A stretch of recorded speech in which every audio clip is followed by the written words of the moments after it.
qui peut justifier qu'il y ait eu 18 trains de sanctions contre M. Poutine pour avoir violé le droit international en Ukraine et toujours 0 sanction contre Netanyahou et son gouvernement génocidaire?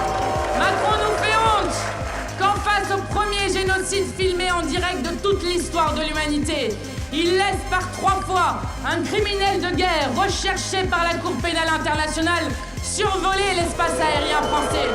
Et quand il n'a pas un mot, quand des parlementaires françaises se font arrêter illégalement et enfermer dans des geôles israéliennes. Oui, Emmanuel Macron nous fait honte quand depuis 22 mois, il n'a jamais cessé de livrer des armes à un gouvernement génocidaire. Gloire au peuple du monde qui partout manifeste contre ce crime contre l'humanité. Gloire aux journalistes et aux soignants palestiniens assassinés par Israël, notamment pour cacher l'atrocité du crime qu'ils sont en train de commettre. Gloire au peuple palestinien dont nous exigeons la libération et la fin du génocide à Gaza, ainsi qu'en Cisjordanie.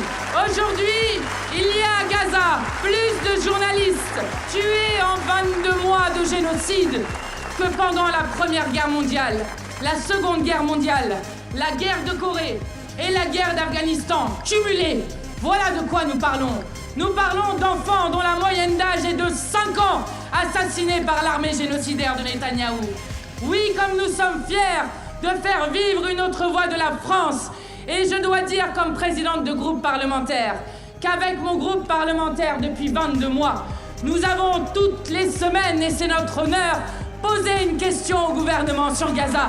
À l'heure où Netanyahou est en train de mobiliser 60 000 réservistes pour attaquer Gazaville, à l'heure où ils sont en train de couper la Cisjordanie en 2, nous n'aurons pas à rougir devant l'histoire d'avoir à tout moment, dans toutes circonstances, réaffirmé que toutes les vies se valent, toutes sans exception, réaffirmer qu'un crime est un crime et qu'il ne s'agit en aucun cas ni d'une guerre de religion, ni d'une guerre de civilisation, mais d'une guerre de colonisation, d'apartheid, d'un génocide.